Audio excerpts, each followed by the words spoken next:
rapporteurs. I'd like to inform that Mrs. Ana Vasconcelos from Renew Group has been appointed as rapporteur for the file opinion on the proposal for a regulation on digital networks. On item number 4, the adoption of minutes, the minutes of the 13th of May and 14th and 15th of July 2025 are there. If there are no objections, those minutes are approved. And now we move to item number 5 on our agenda, and it is with pleasure that today we hosted public hearing on the European Citizen Initiative on ban on conversion practices in the European Union. The public hearing is organized with the involvement of the Committee of Petitions and with the participation of the Committee on Gender Equality and Women's Rights. The Vice Chair of the Petty Committee will be co-chairing this event with me, and the Chair of the FAM Committee will be with us during the public hearing and also will intervene. The public hearing takes place in the context of a European Citizens Initiative. The European Citizens Initiative regulation states that organisers shall be given the opportunity to present the initiative at a public hearing held by the European Parliament, and that the Commission shall be represented. This is why Commissioner for Equality, Preparedness and Crisis Management, Hajar Habib, was invited. She had confirmed her participation. However, due to an urgent meeting, fully understandable given the current situation, she had to cancel at short notice.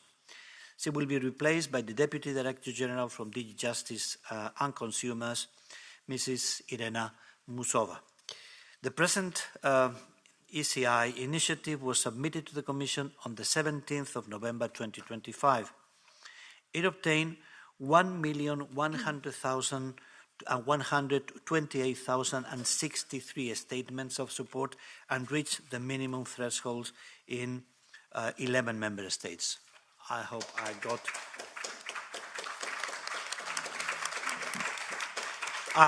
I got the figures properly read. The Commission has now until the 18th of March 2026 to adopt its answer to the initiative under the form of a communication, setting out its legal and political conclusions, the action or actions it intends to take, if any, and the reasons for taking or not taking action. The ICI calls on the European Commission to propose a binding legal ban on conversion practices targeting LGBTQ plus citizens in the European Union, which are interventions, and I quote, aimed at changing, repressing or suppressing the sexual orientation, gender identity and or gender expression of LGBTQ plus persons. The organisers of the ECI are here to illustrate further the reasons and requests made through this initiative. I would like to remind you that LIBE had commissioned a study on conversion practices on LGBT plus people in 2023. In June 2025, the European Parliament has adopted a resolution on the Commission's 2024 Rule of Law report, which urged, and I quote, the Commission to present a proposal for a binding EU ban on conversion practices in all member states, end of quote. And last week, the LIBE Committee has adopted its report on the situation of fundamental rights in the European Union in 2024 and 2025 that again urges the Commission to present a proposal for a legal act on an EU ban on conversion practices in all member states. So as you can see from the program, we have a very tight agenda in front of us today, and I kindly ask all participants to respect the foreseen timing. So I now give the floor to Mrs. Cristina Guarda, Vice Chair of the Committee on Petitions. Dear Mrs. Guarda, you have the floor for your welcoming remarks on behalf of Petty for 2 minutes. Thank you. Thank you very much. I'm really happy to be here with you, and I hope that this discussion will be fair and clear and positive, as all we hope. In the meantime, I will continue speaking Italian. I'm sorry. È un vero piacere. It's a pleasure to be able to welcome you to this public hearing on the European Citizens Initiative a ban on conversion practices in the EU. And on behalf of the Petitions Committee, to be able to contribute to this dialogue, I'd like to thank the Chair and the members of the Libe Committee for their leadership, as well as the FAM Committee for their participation as well. The topic that we're looking at affects fundamental rights, human dignity and equality. These are values that are very much at the heart of the EU. As Vice President of the Petitions Committee, I would like to warmly thank the organisers for having collected this number of signatures from European citizens. We know how difficult it is. This is not just a procedural step, it's a very clear step of civil mobilisation, of citizen participation, seeing the number of people involved in this issue. The Citizens' Initiative is one of the key features of participative democracy across Europe.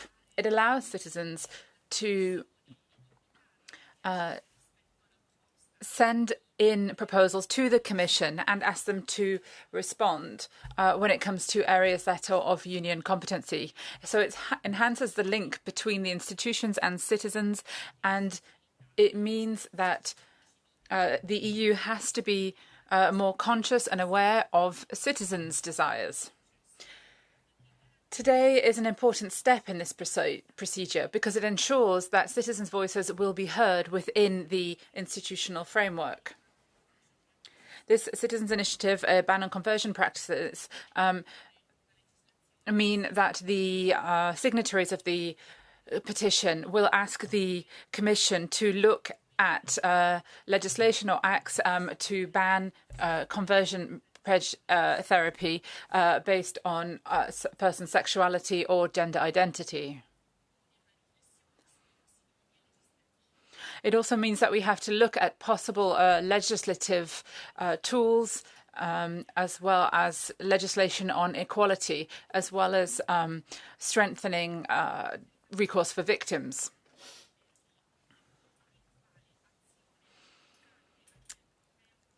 Any action that's taken at European level will have to be looked at in view of subsidiarity and proportionality. The Petitions Committee regularly receives petitions on fundamental rights, non-discrimination and protection of LGBTQ+ people. The significant number of signatories to this initiative shows how issues of dignity and equality are so important to so many European citizens, and these should be discussed in a dignified and attentive manner. I'd like to thank all of the participants for the correct tone with which they will participate and all of the contributions that they are going to make today. And now, on behalf of the Commissioner for Equality and Crisis Management, Hedja Lapib, I'll give the floor to her representative. Thank you.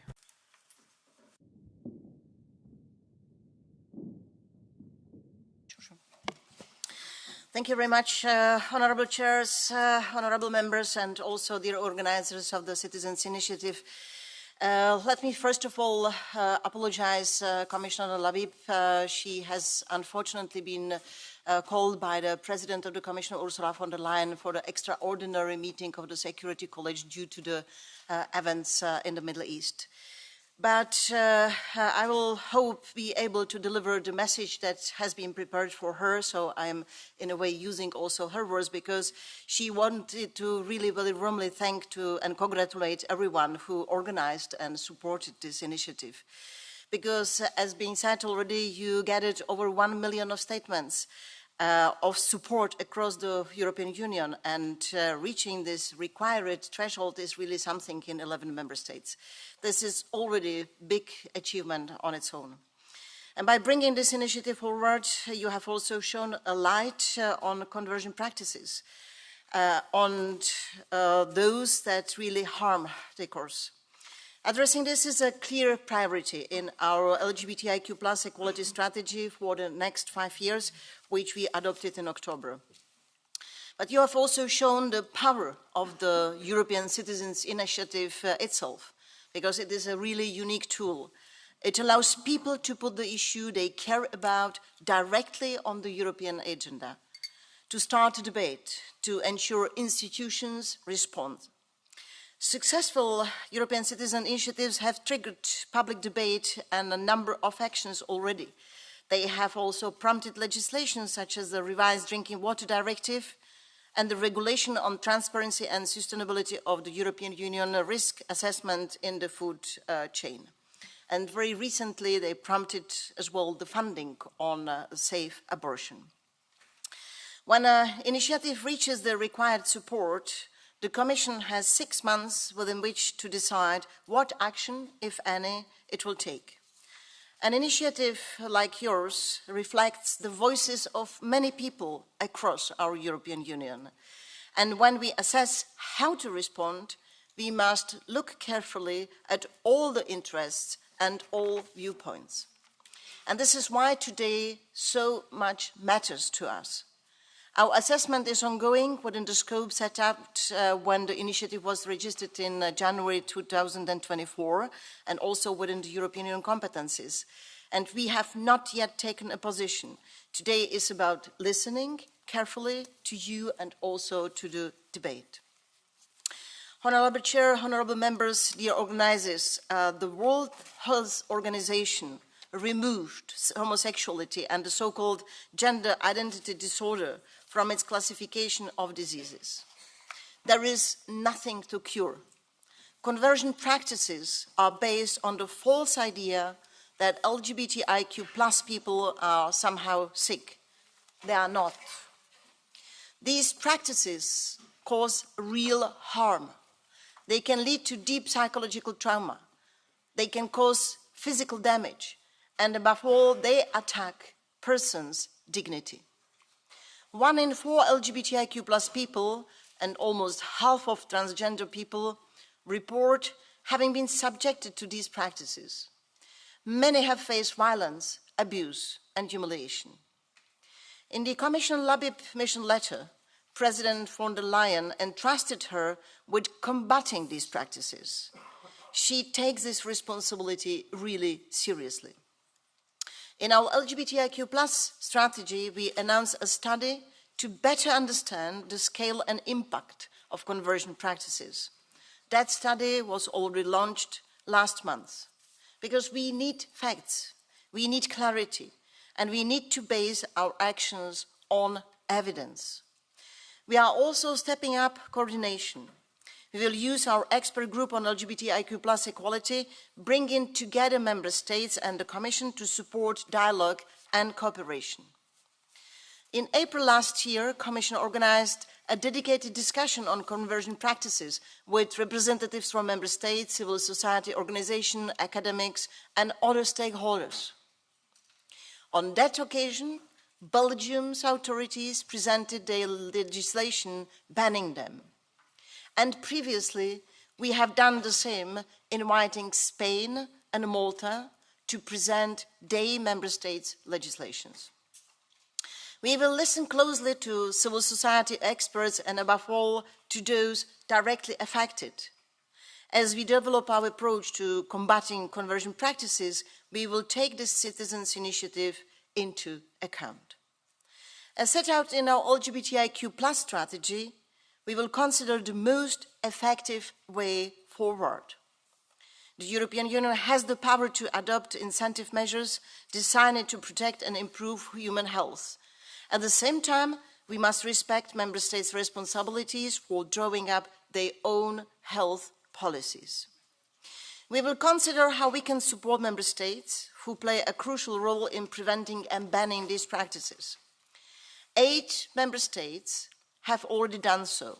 That shows change is possible. I count on your continued support to protect people from practices that harm, stigmatize, and dehumanize them.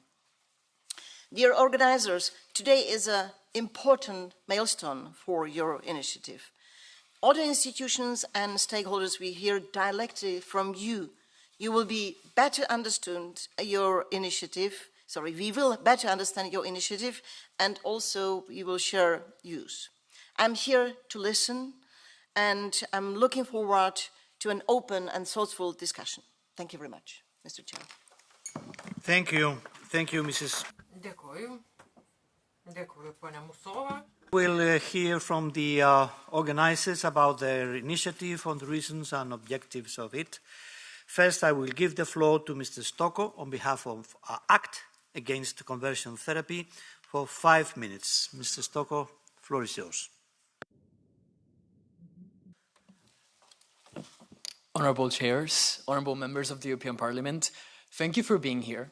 My name is Francesco Stocco. I am co-president of ACT and the Italian representative of the European Citizens Initiative to ban conversion practices. I'm here with my co-president, Matteo Garrillo. Today, we are in this room to talk about our campaign against conversion practices, our campaign which gathered 1.1 million statements of support. It is an honor to be heard by you, and it warms my heart to know that all across the EU, our representatives are listening to citizens and working for a more equal European Union. Firstly, I believe it is important to define what conversion practices are to avoid any kind of confusion. We consider conversion practices to be all the interventions aimed at changing, repressing, or suppressing the sexual orientation, gender identity, and or gender expression of LGBTI plus people. To give you a concrete example, I identify as a gay man, and conversion practices would be any attempt trying to make me heterosexual or present in a less gay manner, whatever that means.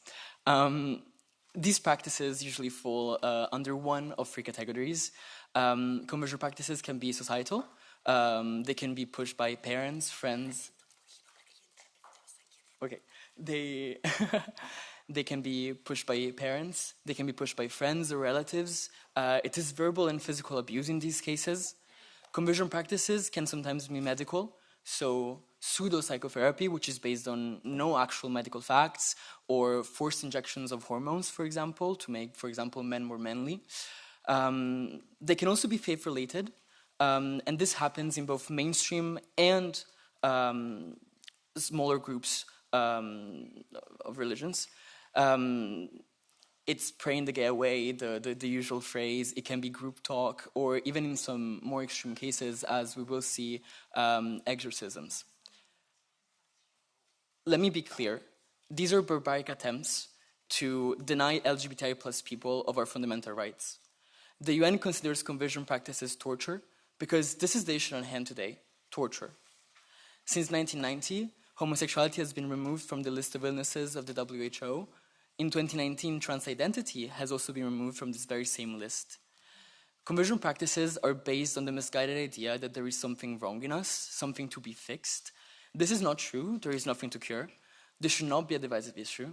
We're talking about basic human rights, about human dignity. Currently, conversion practices are banned in 8 countries, member states, to varying degrees. We do not think this is enough, but the situation is changing, and we hope that the European Parliament can be part of this positive push. Just last month, the Council of Europe adopted a resolution asking for a ban on conversion practices, and just like last week, the European Economics and Social Committee in the SOC section unanimously adopted a positive draft own initiative opinion on our ECI. In December, we had the honor to speak to Commissioner Labib about our ECI, about what 1.1 million citizens want, and we hope that our requests will be heard. Today, we hope that we can answer all of your questions and work together. Before starting, we have a statement from our friend Benoît Berthe, who's the spokesperson of a French organization you might have heard of, Nothing to Cure, Rien à Guérir. He's connecting from the US, and he woke up very early to tell us his story. So I will leave the floor to him.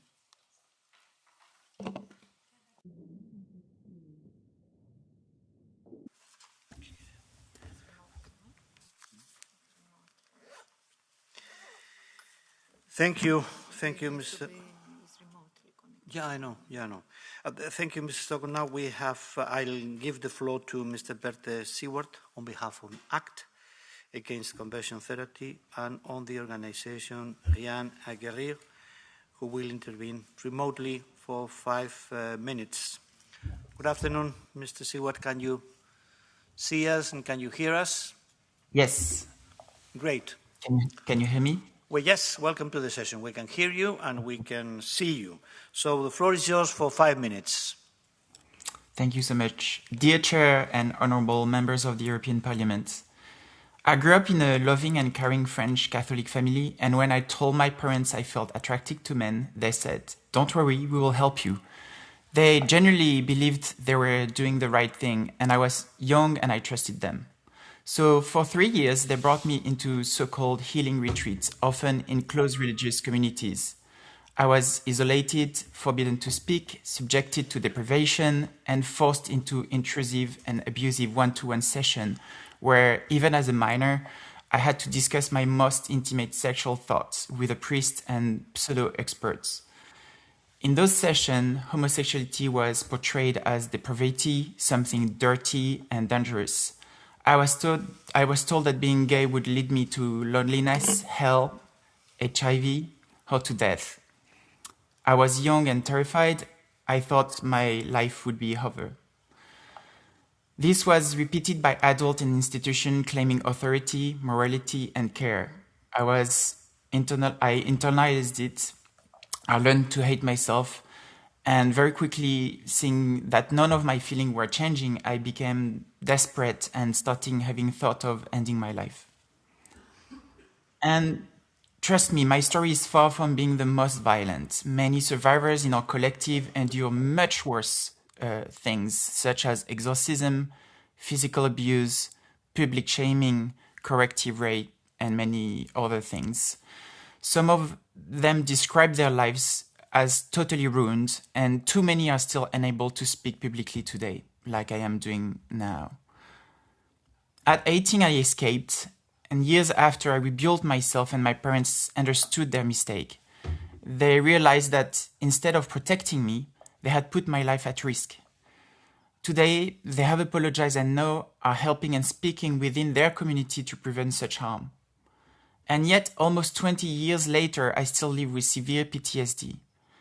Conversion practices do not end when session ends, they stay with you. In France, after our stories became public, we created a survivors collective called Rien à guérir, nothing to cure. Other victims contacted us, we documented many cases, exposed ongoing practices with the help of hidden cameras and journalists, and work with MPs to help build a comprehensive ban on conversion practices. What may surprise you is that many religious survivors kept their faith in our collective, while others were subjective to conversion practices in psychomedical settings. So we choose dialogue over confrontation. We worked with institutions, including religious ones. We work with them to find a common ground to ban unacceptable practices within certain religious groups and psychomedical institutions. And it worked. In France, major institutions publicly supported the ban of conversion practices.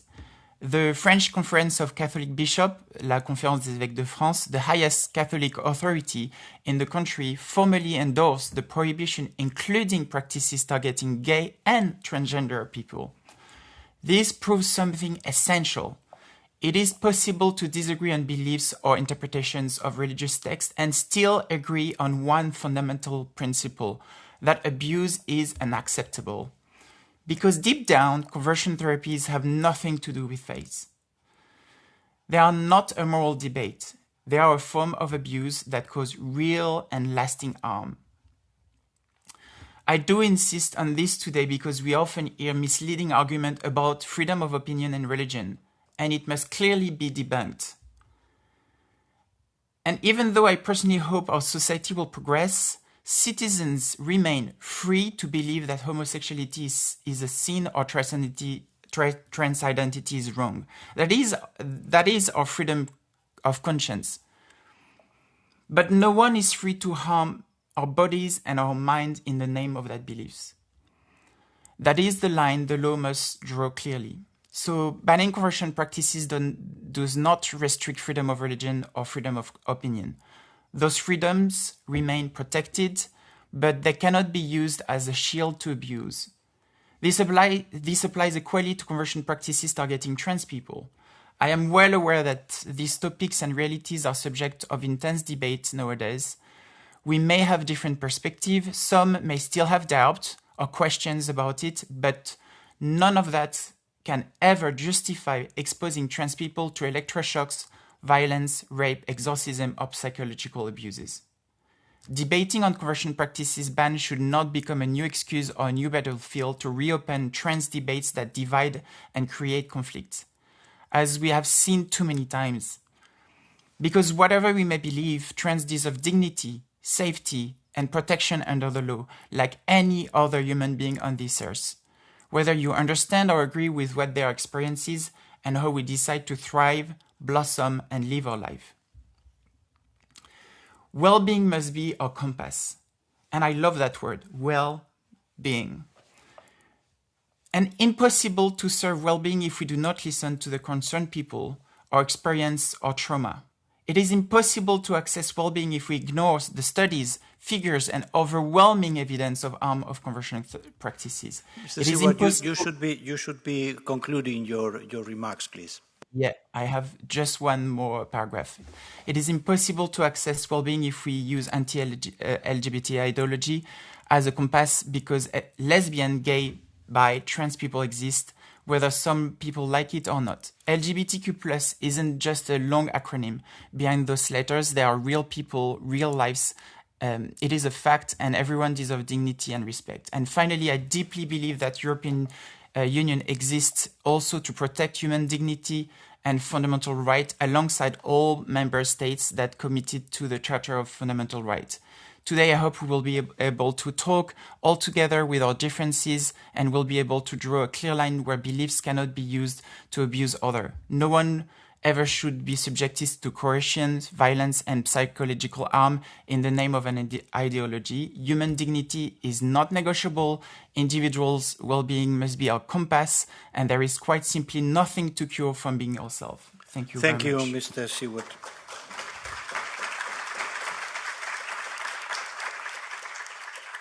Let me remind you on the time allocated. So I now give the floor to Mr. Gargilo on behalf of ACT Against Conversion Therapy for 5 minutes. Thank you, and thank you, Benoit. Thanks a lot for your testimonial today. This is exactly because of stories like the story of Benoit that we need to fight against conversion practices. And this is exactly why we launched a European Citizens Initiative calling for a ban on conversion practices. I have been working on this campaign since I was in high school, because I was moved by stories of others and felt the need, as a citizen, to bring this topic to the table of decision makers and ask for these practices to be banned in our Europe of equality. When I drafted the proposal of the ECI as a 19-year-old student with back then very little knowledge of EU law in general, I found still 3 possible ways to ban conversion practices according to our treaties.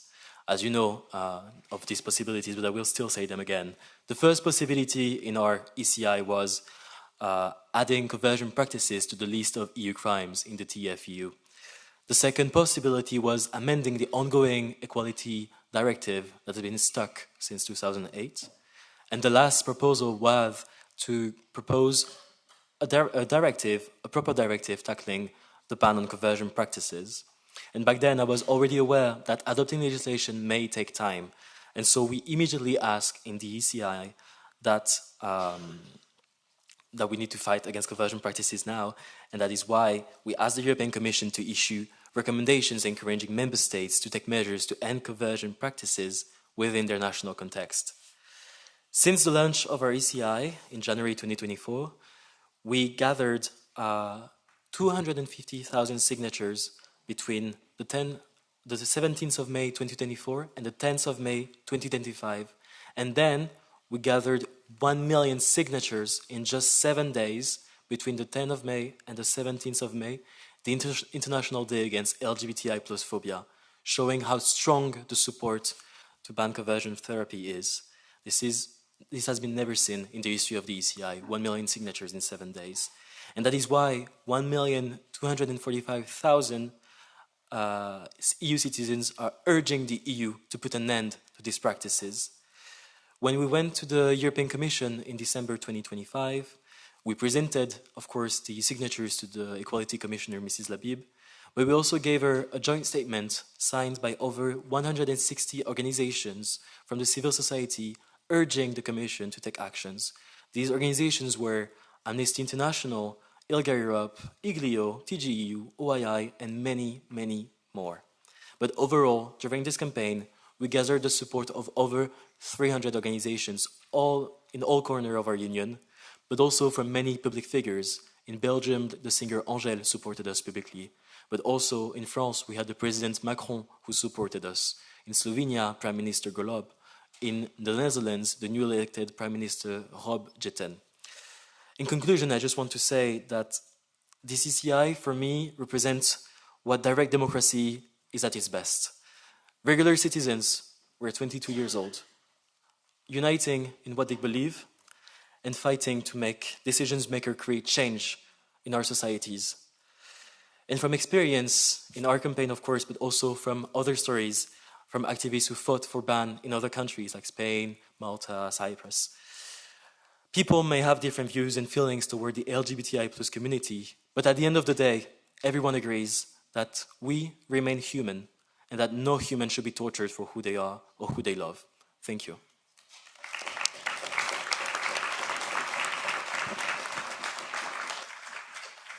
Thanks so much, Mr. Gargilo. I now give the floor to the chair of the Committee of Women's Rights and Gender Equality, Mrs. Lina Galvez Muñoz, to intervene on behalf of the FEM Committee.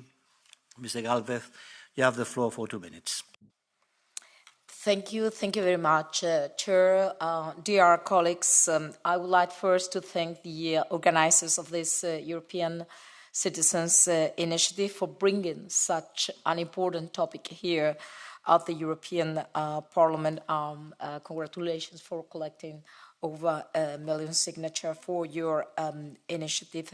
As the Chair has said, I'm here on behalf of the Committee on Women's Rights and Gender Equality, with equality being the founding value of the European Union, and obviously gender equality can only be achieved if it applies to all human beings. So according to the Fundamental Rights Agency's third LGBTIQ plus survey, trans women and men face the highest level of discrimination among the LGBTQ plus people and are twice as like as other LGBTQ. I'm always very bad with the letters. LGBTIQ plus people to have experienced conversion practices, including physical, sexual violence, verbal abuse, and humiliation. This discrimination seems to have only intensified with the growing spread of anti-gender, anti-feminism, anti-women, and anti-LGBTIQ narratives. This kind of rhetoric is the breeding ground for the false premise that people belonging to sexual and gender minorities are sick, you were just mentioning, and need to be healed with so-called conversion therapies. These practices are deeply harmful and discriminating. They constitute a violation of rights to bodily autonomy, health, and free expression of one's sexual orientation and gender expression, and have been proven to result in adverse mental health outcomes, as we have been hearing just a moment ago. In the European Parliament resolution of 16th 2021 with recommendations to the Commission on identifying gender-based violence as a new area of crime listed in Article 83 plus of the Treaty of the Functioning of the European Union, on which we worked jointly with the LIBE Committee, we have noted that gender-based violence includes conversion therapy and recalled that Parliament has previously strongly encouraged Member States to adopt laws and policies banning conversion therapies. If we want to protect a union based on common values and fundamental human rights, including personal autonomy, privacy, identity, non-discrimination, bodily integrity, and protection from violence, these rights must be protected for every single citizen, regardless of their sexual orientation or gender expression. Indeed, as you have said, human dignity is not negotiable, and no human being should be tortured for any purpose. So thank you very much again, and I hope this initiative will make its way to the end. Thank you very much. Thank you very much, Mrs. Galvez. Now we come to our questions and answer session. I would request from all the speakers your cooperation in the management of the time available to make the most of it. There are 3 different committees involved, so please stay within the allocated time and be as specific as possible in your questions to the organisers, as there will be a limited amount of time available. In the first round, we will take questions from members from LIBE for 2 minutes and PETI for 1.5 minutes each, starting with the groups EPP, S&D, PFE and ECR. All the questions will be grouped together, and then I will give back the floor to the organisers for their replies.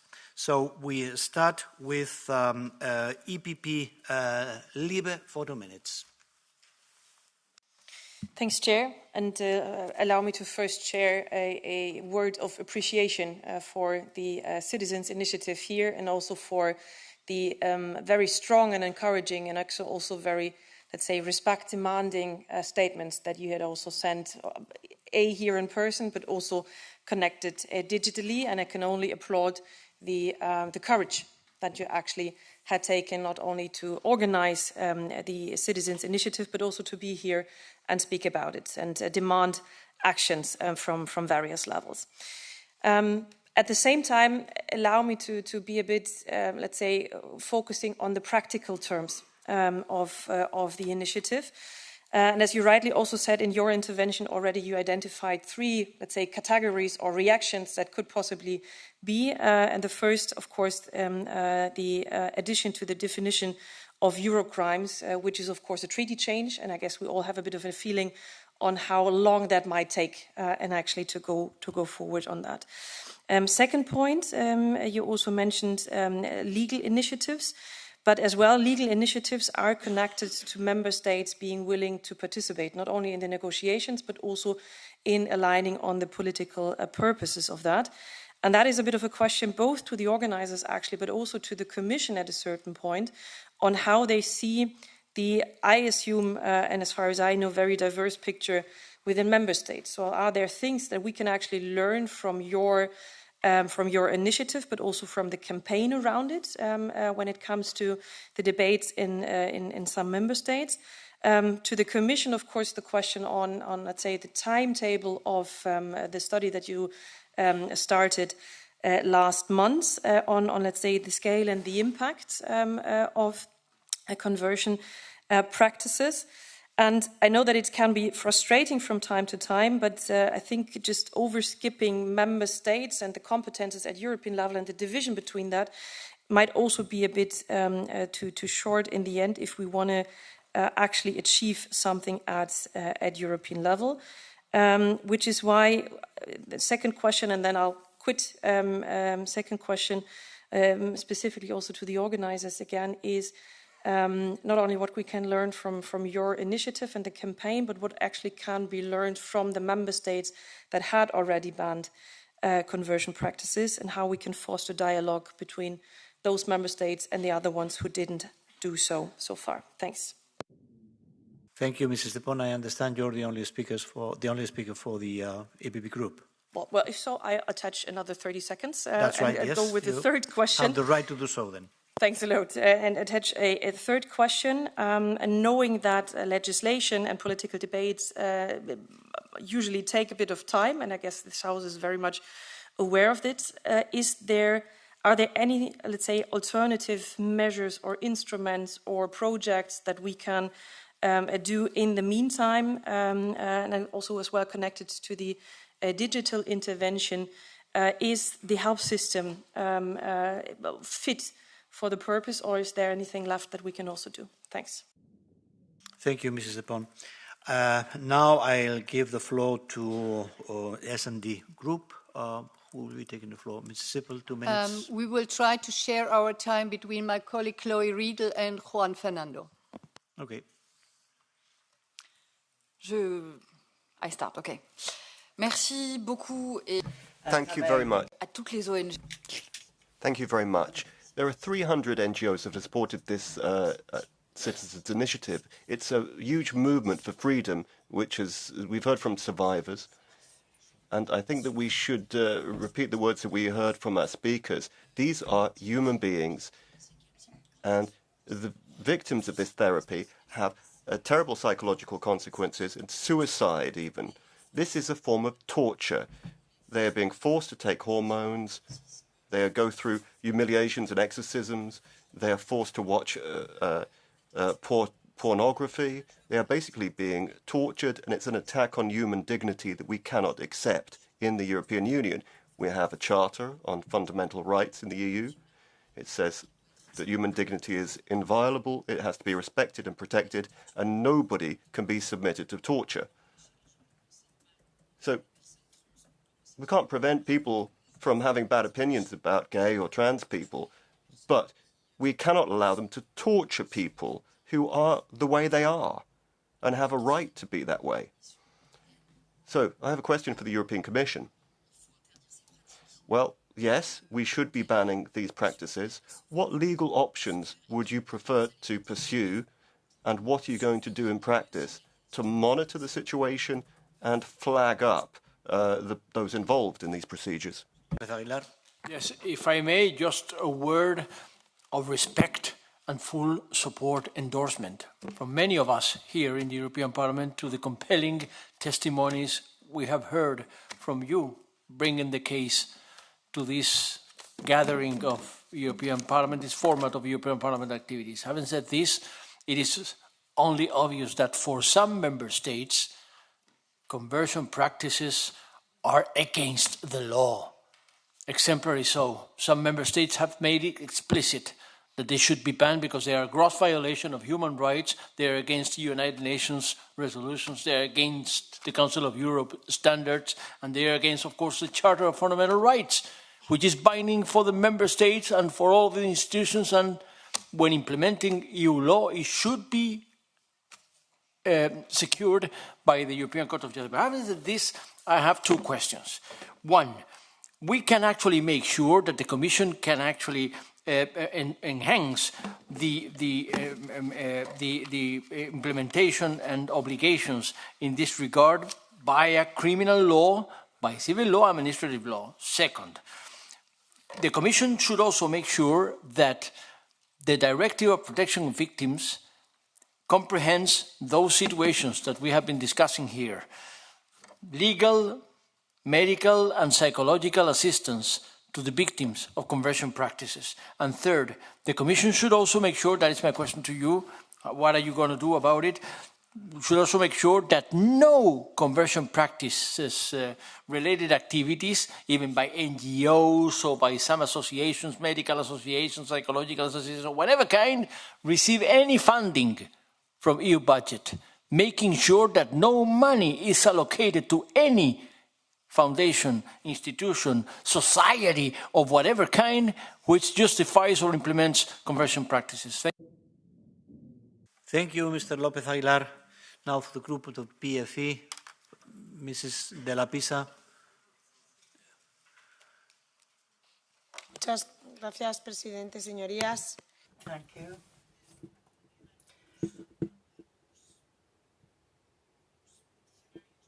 I'd like to also thank the signatories of this citizens' action.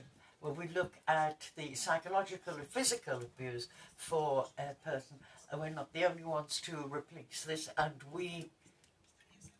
I would like to know whether you've assessed the risk of a wide ban of this concept could be dissuasive for medical health, for health operators, looking at severe sanctions, and so they would limit their clinical activities and the negative impact in access to pension and accompanying supporters. Now, a common policy in countries who do have these practices, and see whether it is possible to have a sort of personal assessment and maybe psychological support.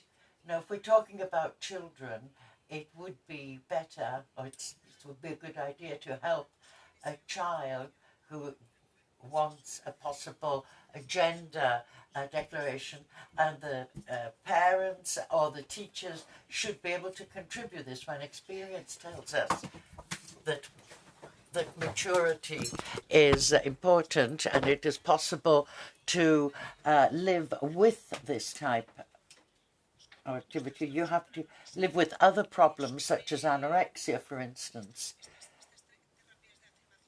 These statements imply pharmacological treatments and the possibility of irreversible results, and these could be considered a psychological and physical damage. We know that people later were sorry about this situation, especially when looking at children. There can be some sort of interest too in recognizing this conflict and to ensure that does not take place in daily medical practice or when there is a citizens' initiatives. So which are the bodies that have taken part in the presentation of this? And we would like to know how their neutrality was actually verified. Thank you, Madam de la Pisa. So you're the only one speaking for the Patriots groups. I give the floor to the group of ECR. Mrs. Kanko, floor is yours. I have also Mr. Salvini on my list. Is it correct? Okay. Yes, after. Then you have 2 minutes. Then. Yeah. Yes, thank you. I will speak in Dutch. Beste collega's. Colleagues, conversion therapy is forbidden in Flanders and Belgium, and rightly so. It came with a proposal from my party in 2019 from Darius Savai and Zoe de May. In Belgium, conversion therapy are now explicitly punishable by law. This is a full ban on any practices that try to change or put pressure on someone's sexual orientation, gender identity, or gender expression. And there's a full ban on this. But we can't criminalize parents talking to children. Everyone, including LGBTI people, have an inherent value. They have to be able to be protected against unfair treatment or discrimination. No one should be subject to violence either. This compels us to take responsibility, including through a European initiative. There are a number of questions that we have to have answered in this domain. The organisers have said that there is very little data about conversion practices. In fact, only one EU member state appears in the report where there is clear examples of this. We have a lot of work to do, however. We have to really look at how widespread this practice is and what the current legislative regulatory framework is, member states. We do this in Belgium. We also have to pay attention children who may be misinformed. It's no longer fashionable to be heterosexual, and this also needs to be protected. Thank you. Thank you, Mr. Salvini. Grazie mille. Thank you, Chairman. At the beginning, we quite rightly mentioned human dignity, freedom, and the fact that no one should be obliged to do anything with any type of coercion or violence. However, we all know that in all the legislation for all European countries, everything that is done with violence is already punished. And that's why we have certain doubts on this proposal. I read it very carefully, and now I have some questions to ask on this, because it very well could be that when we're looking at certain points, there might be some limitations on freedom of expression.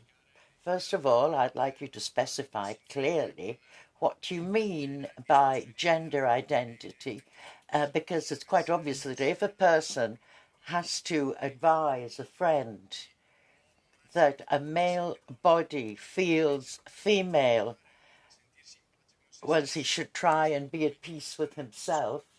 Would this be an attempt, a coercive attempt to convert? And also any action by the parents, aren't they the ones who have the first responsibility for educating their children? Then you're talking about religion. And this is something that really I feel, it's close to my heart, because I think that freedom of religion and of conscience is something that should be maintained. We talked about the French bishops' conference. They said that accompanying spiritually, having a spiritual director and a moral teaching of the church should be considered legitimate. Do you think they are legitimate or not? Thank you, Mr. Inselvini. And now I give the floor back to the organizers and the European Commission. I will start by giving the floor to the European Commission to address the questions that have been addressed to you directly. Yes, please. 2 minutes. It's my last intervention, right? Yeah. Okay. Thank you, Mr. Chair. With great interest, I have been listening to the debate. Let me thank to all intervening honorable... No, the questions. The questions only. Okay. Not the closing remarks. Not the closing remarks. Sorry. Let me only thank very much all the honorable members taking the floor. So I think there have been, in principle, 2 questions and 1 commentary to me. First of all, the timetable on the study. So the study has been launched, as I said already. It is a rather complex study. We need to have a good and solid evidence, and we will be able to publish the results of the study at the beginning, meaning first quarter of 2027. Then there was so this was the question of Madame Honorable Member Dupont. Then there was a question on Honorable Riddle about the legal options that European Commission has. I think that in terms of the legal options, so many of them, they've been considered already in the Citizens' Initiative.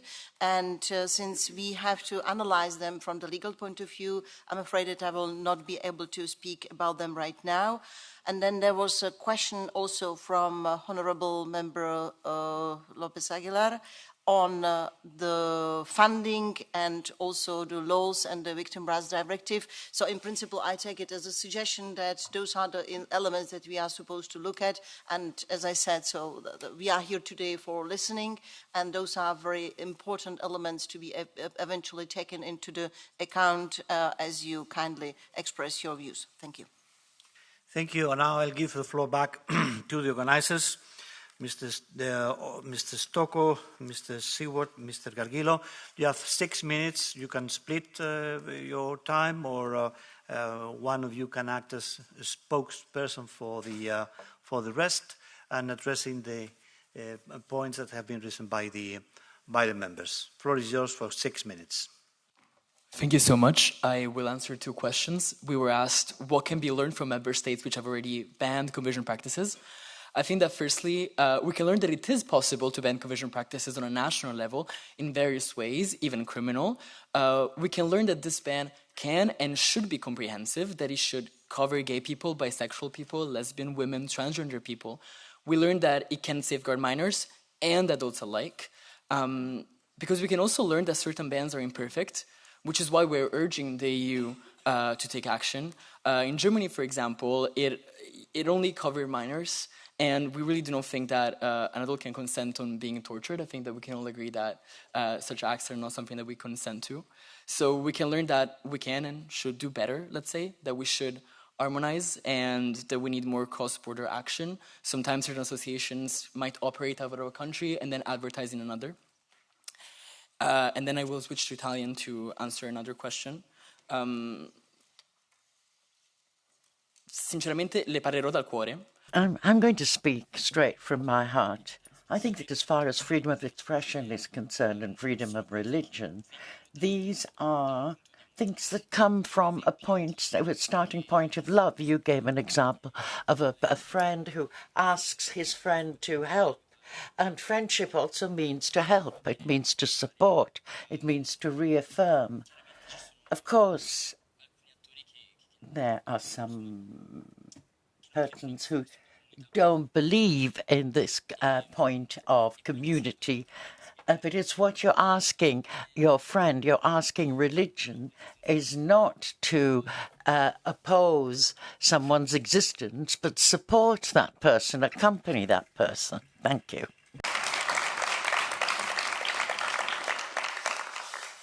Je vais parler en français et je vais... I'll speak French and I'll answer two questions. First of all, I'd like to answer Madame de la Pisa on her questions on accompanying persons, health, operators, parents. And I think it's very important to talk about this. That's why we have this audition today. I wanted to reassure you, in those cases, in Malta, there's been actions for many years. There's also a tradition in Spain for a long time. Now, those situations, though, have never happened. I don't think one should fear that this law is being abused, because it isn't. It's never been like that. It has never been like that in other countries too. And I'm sure that if a law at a European level or in our individual countries is passed, it won't be abused. And I think in France, it was trying to stop these practices which have an interaction with the psychophysical health of the person who's supposed to be health. That's why I'm saying we should not be too afraid. That type of law does not harm anyone. Now to answer Madame Concours, she mentioned absence of data. I will say that, yes, it's true that at the European level, at the level of the member states, there is a lack of data, but one can base ourselves on the data from the Institution for Gender Equality and LGBTIQ rights. It gives us figures that are very reliable. So we are in Belgium, and in Belgium there is this refuge, which is an association that helps LGBTQ people and welcomes them. There have also been activities. There have figures, and there's a documentary where you can hear the opinions of various Belgian victims that they've had. And I would like to ask the Commission for their work. So we should be able to have more figures, more data on this type of conversion. But numbers don't really matter, because one victim is one too many. It's excessive. It's illogical. So it doesn't matter how many victims there are. Even if the figures are there should not be even one victim. Thank you. There's still some time available in case any of the organizers would like to step in. Yes, Mr. Seward. Oui, merci. Je vais parler en français et... Thank you. I will speak in French. Many things have already been said, but I'd like to go back to what was said on the French bishops' conference and their cooperation with the LGBTQ. With religion, often, yes, there are abuses. There are also sects part as well. so we must say that it is good. We must recognise the good of these religions when they are trying to combat this type of thing, and that is what is happening to the Church in France. And you consider everything that's happened in the Catholic Church and other religions too. So the law in France is very well written in the sense we're looking at any alteration to psychophysical health, and we are well aware of the fact that these types of treatment don't work. You can't recover from homosexuality, and conversion treatments are harmful to everyone, and it's the same. And any type of medical institution that sees this kind of this abuse, and this is not good either for either for the churches or for the hospitals and medical practitioners. Now we resume the Q&A session, starting with the group of Renew. Madam Keller, or okay. I will share with Raquel. Pardon, je vais m'exprimer en français. Je voudrais sincèrement. I would really sincerely like to thank the people who have described and submitted the situation. First of all, representative for the Commissioner who could not come. Thank you for your work. The fact that there should be no discrimination on the basis of one's sexual orientation is in the Charter of Fundamental Rights. So in the European treaties, we've been working on this. We're trying to quantify it. We're trying to understand how many people are touched by this and these terrifying conversion treatments. So thank you. It's really an honor for Europe that the Commission is carrying out this type of work. And I'd also like to welcome all the people who speak and all the militants, but you're more than militants, you're lobbyists. And for us, this is a complimentary term in Europe. But you are people who are convinced, you are committed to what you're saying. You can hear that this some of is your experience too. You've spoken about this, and you've created this energy over 1 million signatories. So I want to say you have all our support. A few years ago, France wrote some laws on this, but even other countries too, EU countries have. This is good practices, and we have to be able to give us some response and protect our youth, both girls and boys, whatever gender they are and whatever their sexual orientation is. And we must ban any type of violence or type of conversion or any type of aggression. We should welcome and accompany support in their personal journey. I now give the floor to my colleague Raquel. Thank you to the initiative, to the people behind the initiative. I would like to start just by saying that please be reassured that there are enough people in this parliament who would never, ever dare to mention gender identity and your choice in the same breath as a real mental disorder, as anorexia. And I want you to hear that from me, because it's important that you know this. And then I have a question, something that is usually said about the fact that some countries are moving faster on this matter than others, is that there are waterbed effects, that practitioners could move to another country. So I was wondering if you could expand a little bit more on how this initiative and the action that we expect from the Commission could help counter those waterbed effects and make protection effective for all EU citizens, regardless of their gender identity. Thank you. Thank you, Mrs. Garcia Hermida. Now I give the floor to the group of the Greens. Madame Brigmont, will you be the only speaker of your group? Yes. Okay. Je vais m'exprimer en français également. I'll speak French too. First of all, many thanks and bravo for this initiative, these young students who are present here for the European Parliament. It's an extremely strong political action to come here and speak at the European level about these conversion treatments. You've had managed to have over 1 million signatures, and it is great because you're seeing that Europeans refuse to not commit to the respect of human rights. And this is thank you also to these actions, and also like to thank the European Commission. We, the institutions, can't respond only halfway. Now, the question here is that of practices who want to suppress, repress identity of gender in its expression.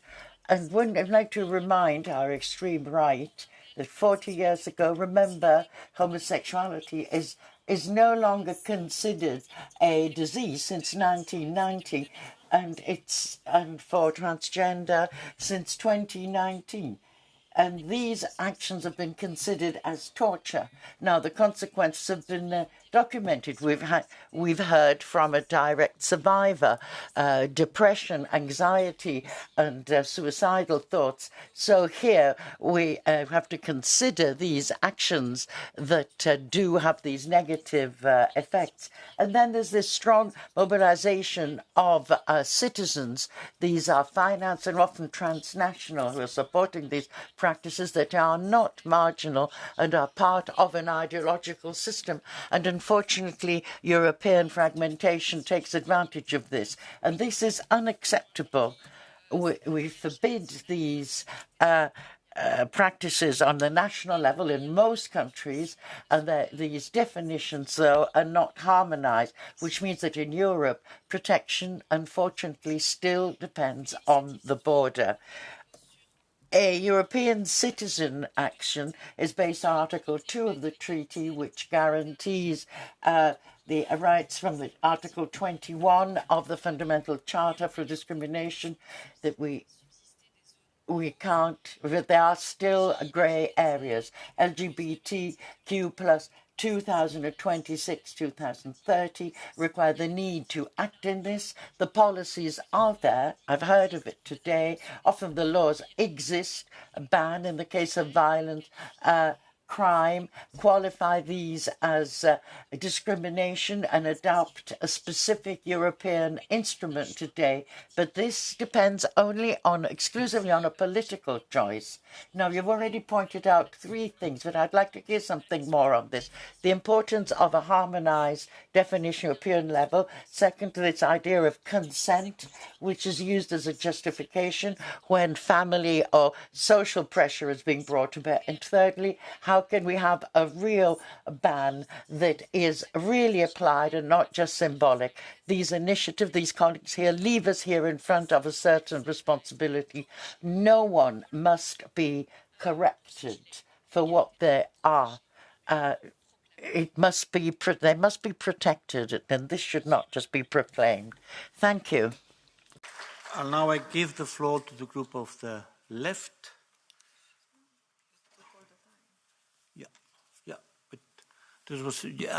Madame Primo took all the available time. I'm sorry. Now I give the floor to the group of the left. I have on my list Mrs. Catarina Martins. Mrs. Martins? Yes. Yeah. Thank you, Chair. I'll speak in Portuguese.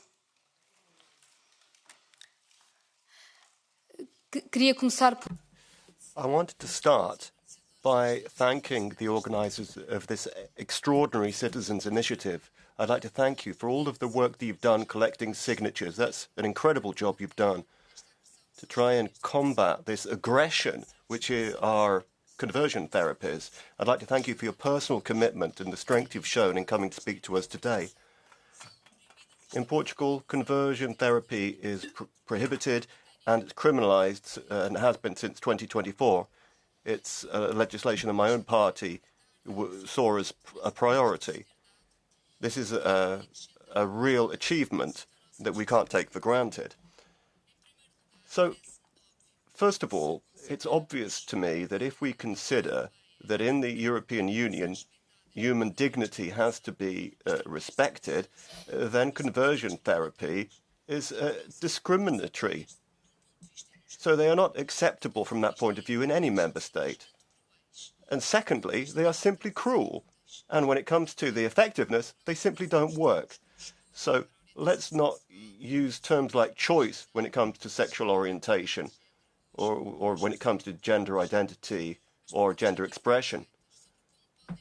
The questions we've heard about how the European Union can help to criminalize conversion therapy in practice and encourage exchange of information between member states where the bans already exist, well, I could add two notes to those questions.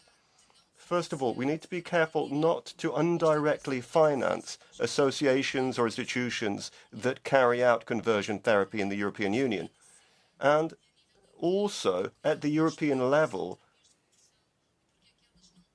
we need to explain what conversion therapy is and why it cannot be allowed.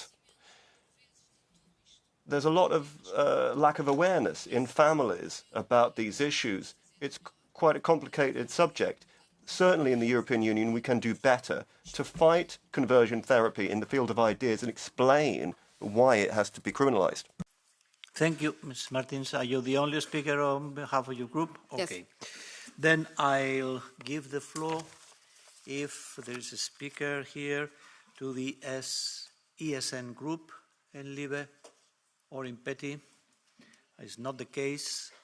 Any non-attached member in Libe wishing to take the floor, or in Petty? That is not the case. Then I give the floor back to the organizers for 6 minutes, according to the rules we previously applied on splitting your time. Thank you. Thank you. I would like to answer the question about this cross-border effect. Once conversion practices are banned in a country, a practitioner might move somewhere else where it's legal. And this is one of the many reasons why we started this, right? I mean, this is not just a series of national issues. These perpetrators do not really respect borders, as was said, and they also use the internet to market these so-called cures. They spread misinformation. They reach vulnerable individuals across the Union. So it's definitely a cross-border problem that requires European action and a European solution.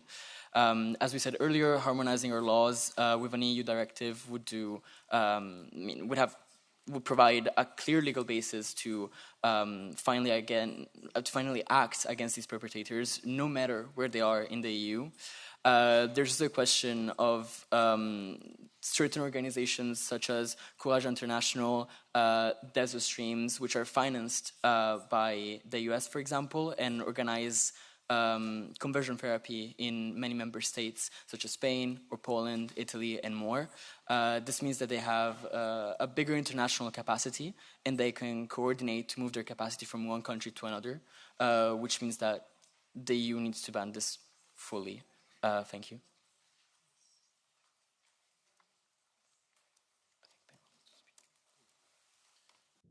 Benoit will speak now. Pardon. Oui, je vais parler. Pardon. Yeah, any remark, any reaction to the questions? Yes.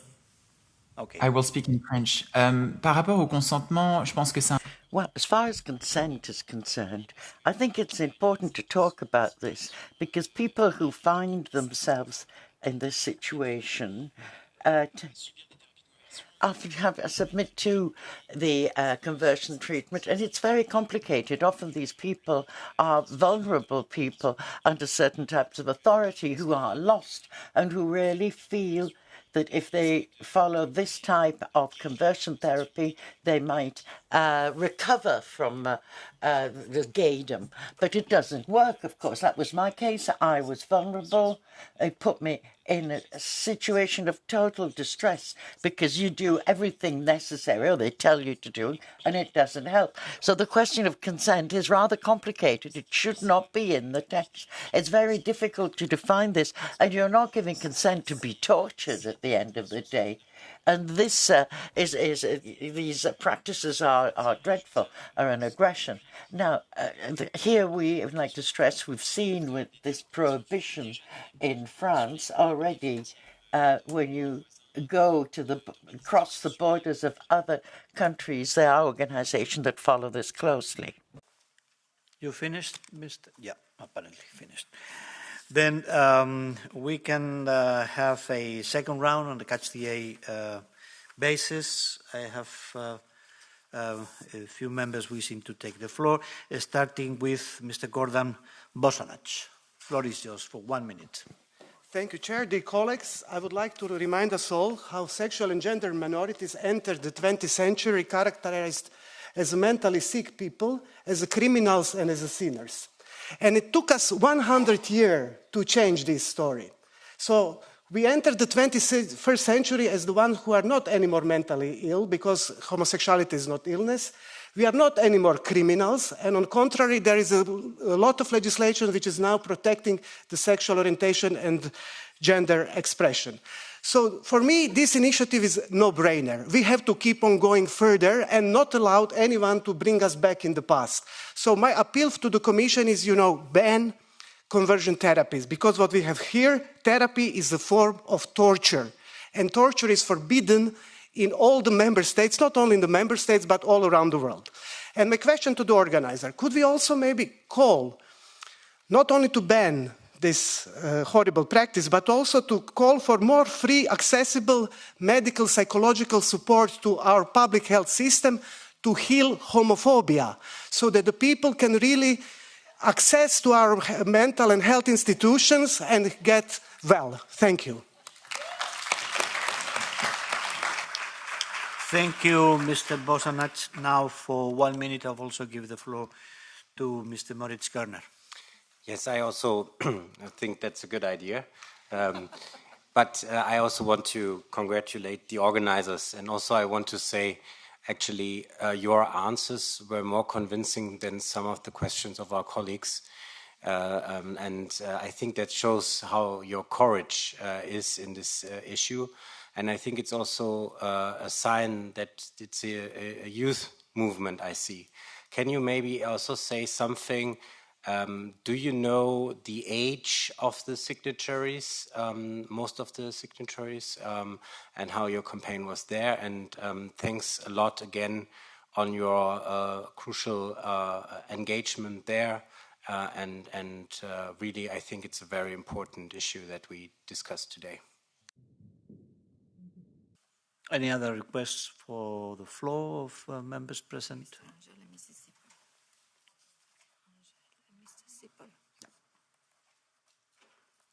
Yes, please, Mr. Angel. I would also like to thank the authors for their courage and the good proposals you had, and I hope that the Commission will really come up with a solution that will satisfy the authors, but also the whole civil society.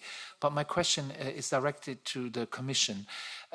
We know that these attacks come from a special movement, the anti-gender movement. And I think if we really believe in the union of equality, and President von der Leyen really talks a lot about the union of equality, so does Commissioner Labib. In the union of equality, you produce a lot of equality strategies. The LGBTI equality strategy, the gender equality strategy will be presented next week. Do you think these strategies would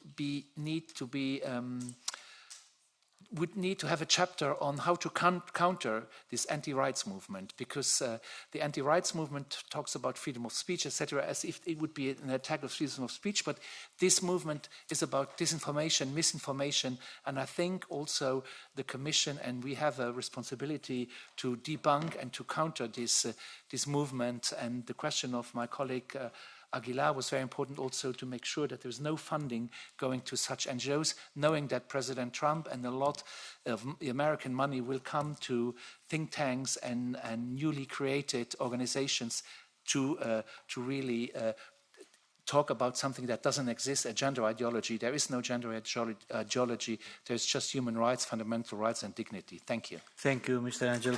Now, Mrs. Sippel. Thank you very much, and I think I can make it very short. I would have hoped that after many years, in the year 2026, no debate would be needed to declare that conversion therapy should not take place. We have decades where some actors try to say this needs to be healed, and it never worked. And I really wonder, what are people afraid of to talk about this and to accept that we are different? And sexual orientation and identity and differences that we see and we are talking about in this meeting is not a fashion show. Sorry to say, it's something that we could realize throughout all the centuries. It was always there for some people. And I think it's time really for a ban. It's time not to spend money for those, be it European money or national money, who are working with conversion therapy. And we also should make sure that there is public awareness that this is a crime to human beings, to their health and to their dignity. Thank you very much. Thank you, Mrs. Sippel. Now I give back the floor to the organizers for, reacting to the last remarks by members, and also for your closing remarks. You have 4 minutes. Yeah. Ok. Je vais conclure cette audition en français. Conclude in French. First of all, I'd like to thank all the MEPs present, all those, and also the Commission for this audition. I think it's been really interesting, and we really like to thank you sincerely. We understand we've really got a lot of support here, and we can be proud of it.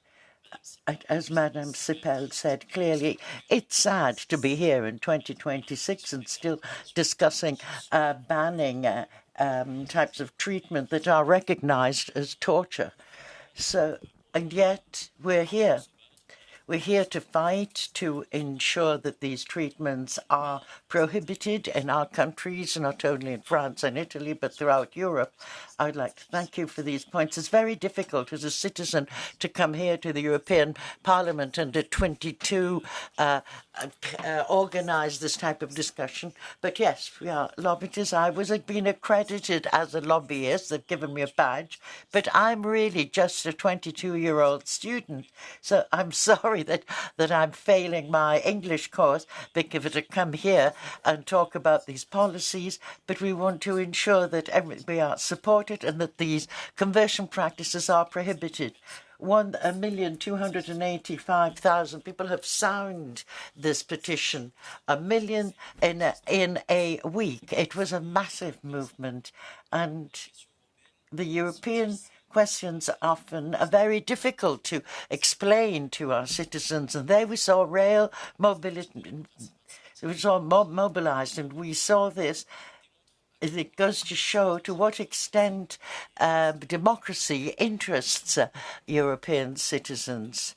I can't really see the name of the gentleman who spoke earlier, but who summarized the question, how many young people were involved in this petition? Well, that is something else we can sign, that European youth are not really interested a lot in politics, but they are interested in democracy and in conversion treatment. And this is the first time that we've managed to get 1 million signatures without spending €1. We don't have any money. We had no budget. We could just go onto Instagram. Every time I come to Brussels, I go to the youth hostel, and it's only thanks to the mobilization of young people on Instagram. 2/3 of our supporters are between 18 and 24, and they follow us on Instagram. And that's how you mobilize young people, as citizens, to see that the only tool in here of democracy is failing,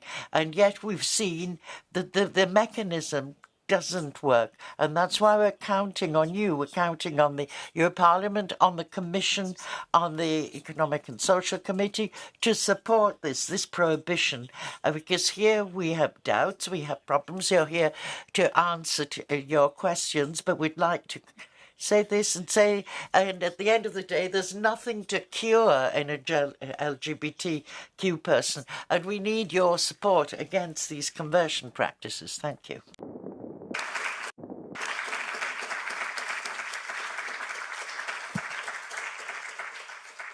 Thank you.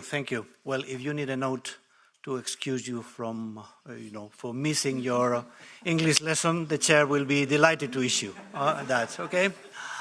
Then I give the floor to the Commission representative for her final statement and closing remarks. Okay. Thank you very much, Mr. Chair, for letting me to speak again. And let me maybe first answer the question. It was not necessarily the question, but the statement by Mark Angel, because indeed we are observing in these days a very difficult situation in many member states, and we are very much aware. We do produce strategies, but most of our strategy, including the LGBTIQ+, anti-racism, and upcoming gender equality, they have unfortunately focused also on the protection and fight against the violence. We are very much aware, and we are looking into all tools we have in our disposal. Should it be, for example, through the common project that we have launched together with the Council of Europe exactly on this issue that you have mentioned, or our recently adopted new proposal on Democracy Shield, which is looking into the aspects of disinformation. But I would like to also say that this exchange today has been, for me, extremely inspiring, because your contributions are the key here. It shows that there are very much different views on this initiative. And the initiative like yours reflects voices of many people across the Union, and we have heard the different stance on that. When we will assess how to respond, so we must look carefully at all interests and all viewpoints, of course.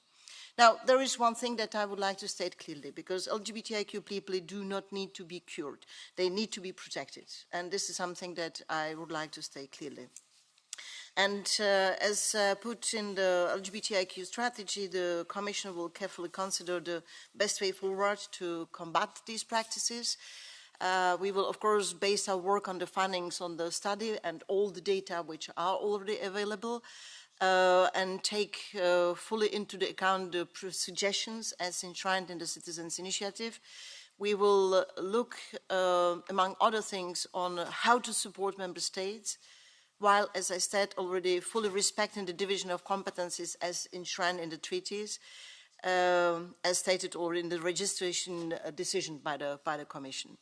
But today's hearing gave us a lot of the food for thought, because we can also base our evaluation on the views expressed here today, on the ideas of what should be taken into the account as in terms of the legal instrument, in terms of the tools, and also concerns on the funding. And as I said it at the opening, so Commission will present its reply to the Citizens' Initiative by May 18th of this year. Thank you very much, Mr. Chair. Thank you, Mrs. Musova.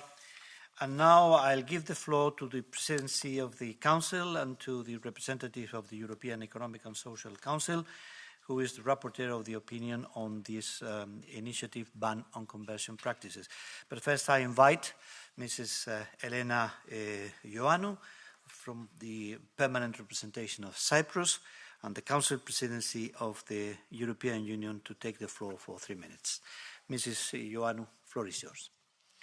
Thank you very much, Chair, honorable members of the Parliament, dear participants. Thank you for this invitation to these very important initiatives today. The Cyprus Presidency acknowledges the importance of this public hearing and on the European Citizens' Initiative, ban on conversion practices in the European Union. The initiative reflects the active engagement of European citizens on matters related to fundamental rights and human dignity, and it is important for the EU to give due consideration to such expression of civic participation. I would like to congratulate the organizers today for this important job and for sharing here today your experiences and giving answers to the questions. There is nothing to cure in the LGBTIQ. We agree on that community. They here today provide a valuable opportunity to exchange views and reflect on the policy dimensions of the issue. and contributes the discussion on the European level. The Cyprus presidency approaches this debate with respect for the diversity of views expressed and with a commitment to the Union core values of equality, non-discrimination, and human dignity. In relation to the development at the national level, I'm happy to say that in May 2023, Cyprus adopted a law addressing practices and aimed at changing, suppressing, and eliminating a person's sexual orientation, gender identity, or gender expression. This legislation forms part of the Cyprus's broader framework for the protection of fundamental rights and human dignity. Cyprus presidency considers this public hearing an important element of the democratic process and the opportunity to reaffirm the Union's commitment to fundamental rights, equality, and respect for human dignity in a constructive and inclusive manner. Thank you very much. Thank you, Mrs. Ioannou. And now I invite Mr. Pascal Devey of the European Economic and Social Committee to intervene also for 3 minutes. Thank you, Chair. I will speak my mother tongue, French. Bonjour à toutes et tous, Mesdames et Messieurs les députés. Thank you very much, Members of Parliament. I'm here representing the Economic and Social Committee. On the 24th of February, so last week, the Employment and Social Affairs section in the EESC unanimously adopted our opinion on banning conversion practices. And this is a significant stance. It means that workers, employees and employers and civil society organisations have put aside their differences to focus on fundamental rights. Conversion practices should be banned across the EU. Our plenary will confirm this position next month in April. I want to be clear on this topic in light of the work that's been done. This is not an abstract debate, as we heard before. Conversion practices are not theoretical, are not because of ideology, they're not a lifestyle. These are actual concrete actions that lead to depression, anxiety, and in too many cases, even suicidal thoughts or even attempts. They directly undermine human dignity and have no place in the European Union. That's why we unequivocally demand that the Commission takes a legally binding position on this, which will aim at completely banning all conversion practices across the EU. They should be qualified as hate crimes and be punishable under Article 83, Para 4 on the TFEU. If we recognise the severity of the harm, then we have to be able to have legal tools that reflect how serious the situation is. We need to send out a clear message. These actions are unacceptable on European territory. So we want to have a clear ban that will apply to any attempt to change or suppress sexual orientation, gender identity or gender expression.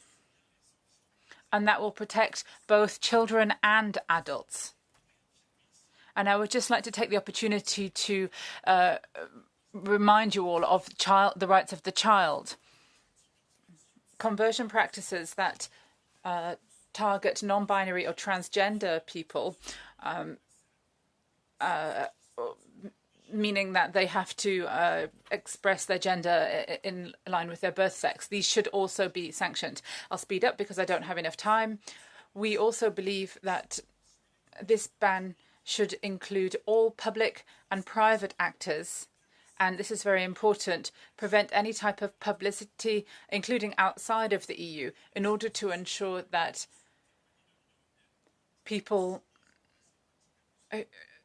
are not subjected to these practices outside of the EU, and that's very important to us. So we want to see a total ban on any types of mutilation of intersex people. We also believe that victimhood status should be recognised for those who have undergone these practices. I'm talking about survivors who deserve adequate support. Therefore, we would urge the Commission to carry out annual evaluations together with civil society organisations in order to scrutinise proper implementation of this throughout all member states. And last but definitely not least, we think we need specialised training for professionals working in social work, medicine, and so forth across member states, in order to ensure that we have people who are properly trained and can understand these practices and know how to apply them to minors and adults. We also think there should be a proper awareness campaign, one that is educational, informative. You said this and we see this. This subject is not properly understood. It's seen as taboo. It can be misinterpreted, sometimes with a desire to misinform. So we want to have clear, transparent, scientifically based information. We think that's necessary. Thank you. Mr. Deve. And as we are moving now to the conclusion, I would like to invite Mrs. Guarda, the Petty Committee, to make her closing remarks. Mrs. Guarda.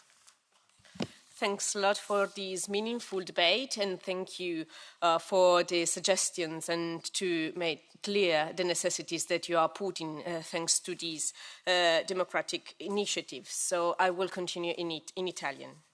Non soltanto. Not only would I like to thank the representatives of the Citizens' Initiative, but I would also like to thank all colleagues who've participated in this for the debate, and also thank you to the representatives of the other European institutions who've also made valuable contributions that can help to feed into the Commission's work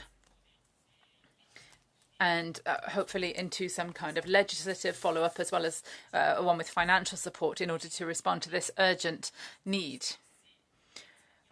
Regardless of positions expressed, today's discussion has shown how European citizens' initiatives can lead to serious, transparent interinstitutional dialogue on complex topics and also enhance the democratic legitimacy of the EU. And I'm saying this on behalf of my whole committee. The ECIs are one of the clearest expressions of participatory democracy within the EU. And any civic mobilisation should help to feed into public debate and strengthen the European project. One that will involve all generations, particularly those who will build Europe in the future, and they are requesting that from us in Europe. And if I may, Chair, I would just like to add a personal note. I would like to thank you for teaching us about democracy and values as you have done today. I'm saying that as a woman, as a mother, and also because it's very important that we hear messages from the new generation, and that you help us to understand that we all have a responsibility, one that will respect dignity, young generations, and those values that are all too easy to forget sometimes, values of respect, mutual respect, dignity in this House. Anyone who embraces European democratic values is someone who has to fight for the rights of everyone in their own countries, everywhere. They should not feel disrespected or estranged from their society. If people's rights aren't respected, this should be recognised as an act of torture, and we need to have proper tools to respond to it. Thank you very much. Thank you, Ms. Guarda. I would like to thank really all participants for having made this event an important moment of democracy and of citizens' participation to the European Union. I would like to thank my MEPs colleagues and the chairs of Petty and FEM Committee for their contributions, as well as Mrs. Musova of the Commission for being here and listening to citizens' requests. And finally, I would like to thank the organizers of this initiative, the rapporteur of the Economic and Social Council, Mrs. De Beek, and Mrs. Ioannou for having intervened in this ECI public hearing. Thank you all. Thank you very much. And now we move to our next item on our agenda.